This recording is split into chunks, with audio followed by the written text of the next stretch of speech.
저는 그 지주사가 된 회사 대덕이라는 회사를 좀 언급을 좀 해드리고 싶은데, 사실은 작년에 대덕전자에 대한 얘기가 있었죠. 그러면서 2020년 5월 달에 대덕과 대덕전자가 분리가 되게 되면서 일단은 뭐 대덕이 지주회사의 역할을 좀 하고 있다라고 보시면 좋을 것 같은데, 사실은 대덕을 본 큰 이유는 한 두 가지 정도로 좀 언급을 해 드릴 수가 있을 것 같아요. 기본적으로 이제 재무 구조가 좀 탄탄하다, 이 부분을 좀 언급을 해 드릴 수가 있을 것 같은데, 뭐 대표적으로 이제 대덕전자 같은 경우는 시총이 9천억이 넘어갑니다. 그런데 거기에 31%를 좀 보유하고 있어요. 그러면 여기에 대한 지분 가치만 한 3천억 정도 된다라고 좀 생각을 하시면 좋을 것 같고, 뭐 올해 대덕전자의 매출이 단기 순이익과 함께 흑자 전환이 계속적으로 좀 진출이 이루어진다라고 한다면, 당연히 뭐 자회사의 지분 가치도 한번 더 늘어날 가능성이 있다라는 부분을 좀 언급을 해드리고 싶습니다.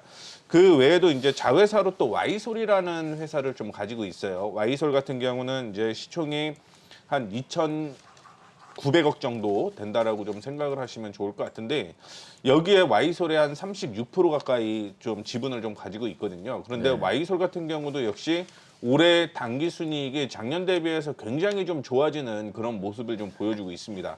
다만 이제 5G 수혜주로서 이슈가 돼야지만 와이솔에 대한 또 지분 가치가 좀 증가를 할 가능성이 있는데, 그것보다는 이제 내년에 아마 와이솔에 대한 지분 가치는 다시 한번 증가될 가능성이 있다라는 거를 좀 생각을 해보시면 좋을 것 같고, 그 외에도 이제 그 유보율을 좀 확인을 해보시면 좋을 것 같습니다. 뭐 금리 인상이 계속적으로 된다라고 얘기를 하게 되면 역시 현금을 많이 보유하고 있는 기업들에 대한 수혜가 있을 가능성이 있다라고 보고 있는데, 뭐 그 대덕의 경우는 작년에 유보율이 6,000%가 넘어요. 그런 만큼 뭐 안정적인 재무 구조를 좀 가지고 있다, 이렇게 좀 생각을 해보신다라고 한다면 당연히 이에 대한 수혜도 계속적으로 있을 가능성이 있다라고 보고 있고, 2020년에 사실은 대덕과 대덕전자가 분리를 했음에도 불구하고 단기 순이익 같은 경우 832원에서 작년에 2,991원까지 급등을 하는 그런 모습을 좀 보여주었거든요.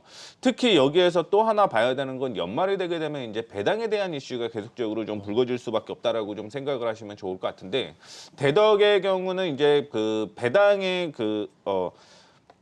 율을 보게 되면 기본적으로 2%에서 4% 가까운 배당률을 좀 많이 보유를 하고 있다라고 좀 생각을 하시면 좋을 것 같습니다.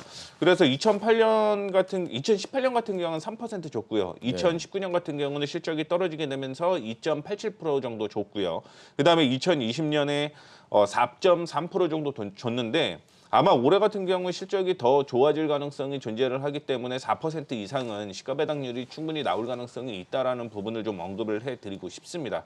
그렇기 때문에 자회사에 대한 지분 가치가 뭐 대충 그냥 따져만 보더라도 약 한 4천억 정도 된다라고 좀 생각을 하시면 좋을 것 같은데, 뭐 지금 대덕의 경우는 시총이 한 2,600억 수준밖에 되지는 않고 있기 때문에 뭐 실적적인 측면이나 아니면 배당에 대한 얘기, 그다음에 뭐 저평가 여지로는 충분히 존재를 한다라고 좀 생각을 하시면 좋을 것 같은데, 다만 이제 지주사로서의 역할 때문에 주가가 좀 많이 못 갔다라고 보고 있습니다.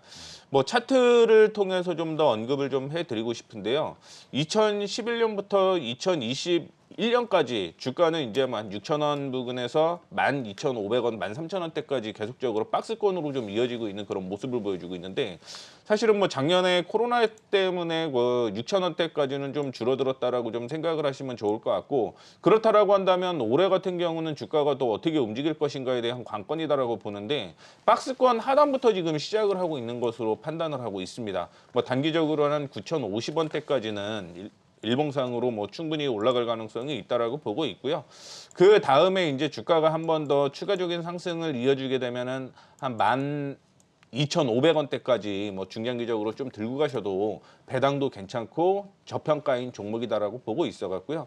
뭐 대덕 안정적인 종목, 그다음에 이런 종목은 꾸준하게 좀 들고 가셔도 뭐 편안한 매매를 할 수 있는 종목이다라고 생각을 해서 대덕이라는 종목을 언급을 해드렸습니다. 이런 PCB 업체도 최근에 그 메타버스 관련된 종목으로 좀 분류할 필요가 있더라고요. 메타버스 시대가 열리게 되면 서버의 고사양이 필요하기 때문에 FCBGA가 대덕전자에서 영위하는 요 FCBGA 수요가 폭발적으로 증가할 것이다, 이런 분석들도 있기 때문에 여러분들도 참조하시면 참 좋을 것 같고요. 차트 보시면서 목표가 손절가 좀 부탁드리겠습니다. 네, 말씀을 해드렸던 대로 한 9,050원대까지는 단기적으로 좀 올라올 가능성이 있다라고 보고 있어요. 다만 이제 장기적으로는 12,500원 제시를 좀 해드리도록 하겠고, 손절가를 아까 전에 좀 언급을 못 드렸는데, 손절가 같은 경우는 이제 뭐 단기적으로 한 7,300원을 정도 제시를 해드리도록 하겠는데, 지금 제가 관심을 갖고 있는 이유 중에 하나가 뭐냐면, 일반적으로 이제 상승 추세로 전환되는 시점을 어떻게 잡느냐, 그게 좀 관건이다라고 보고 있는데, 제가 생각하는 거는 이제 7,600원 수준이죠. 7,650원 수준에서는 이제 턴 어라운드가 좀 되는 그런 모습을 보여주고 있기 때문에 이제 상승으로 전환이 된다라고 좀 생각을 하시면 좋을 것 같습니다.